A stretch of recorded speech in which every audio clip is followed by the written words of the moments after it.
ಕೇಂದ್ರ ಗ್ರಾಮೀಣಾಭಿವೃದ್ಧಿ ಸಚಿವ ಶಿವರಾಜ್ ಸಿಂಗ್ ಚೌಹಾಣ್, ರಾಜ್ಯ ಖಾತೆ ಸಚಿವ ಡಾ ಚಂದ್ರಶೇಖರ ಪೆಮ್ಮಸಾನಿ ಹಾಗೂ ಗ್ರಾಮೀಣಾಭಿವೃದ್ಧಿ ಇಲಾಖೆಯ ಹಿರಿಯ ಅಧಿಕಾರಿಗಳ ನಿಯೋಗ ದೆಹಲಿಯಲ್ಲಿಂದು ಉಪರಾಷ್ಟ್ರಪತಿ ಸಿಪಿ ರಾಧಾಕೃಷ್ಣನ್ ಅವರನ್ನು ಭೇಟಿ ಮಾಡಿ ಸಮಾಲೋಚನೆ ನಡೆಸಿತು. ಈ ವೇಳೆ ಗ್ರಾಮೀಣಾಭಿವೃದ್ಧಿ ಸಚಿವಾಲಯದಲ್ಲಿ ಕೈಗೊಂಡ ವಿವಿಧ ಯೋಜನೆಗಳ ಕುರಿತು ಉಪರಾಷ್ಟ್ರಪತಿ ಅವರಿಗೆ ಮಾಹಿತಿ ನೀಡಲಾಯಿತು. ಸಾರ್ವಜನಿಕ ಕಲ್ಯಾಣಕ್ಕಾಗಿ ಕೈಗೊಂಡ ಕ್ರಮಗಳು, ದೇಶದ ಎಲ್ಲರಿಗೂ ಮನೆ, ಗ್ರಾಮೀಣ ಉದ್ಯೋಗ, ಕೌಶಲ್ಯ ಮತ್ತು ಸಾಮರ್ಥ್ಯ ವೃದ್ಧಿ, ಜೀವನೋಪಾಯ ಸುಧಾರಣೆಗೆ ಕ್ರಮ, ಸಮುದಾಯ ಮೂಲಸೌಕರ್ಯ ಅಭಿವೃದ್ಧಿ, ರಸ್ತೆ ಮತ್ತು ಸಂಪರ್ಕ, ಜಲಮೂಲಗಳ ನಿರ್ವಹಣೆ, ಭೂ ದಾಖಲೆಗಳ ಡಿಜಿಟಲೀಕರಣ ಸೇರಿದಂತೆ ವಿವಿಧ ವಿಷಯಗಳ ಕುರಿತು ಉಪರಾಷ್ಟ್ರಪತಿ ಅವರಿಗೆ ಮಾಹಿತಿ ನೀಡಿದರು.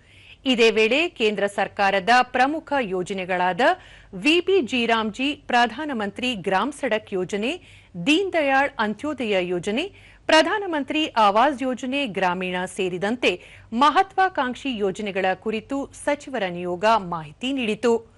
ಗ್ರಾಮೀಣಾಭಿವೃದ್ಧಿಗಾಗಿ ಕೈಗೊಂಡಿರುವ ಸಚಿವಾಲಯದ ಪರಿವರ್ತನಾತ್ಮಕ ಕ್ರಮಗಳನ್ನು ಉಪರಾಷ್ಟ್ರಪತಿ ಶ್ಲಾಘಿಸಿದರು.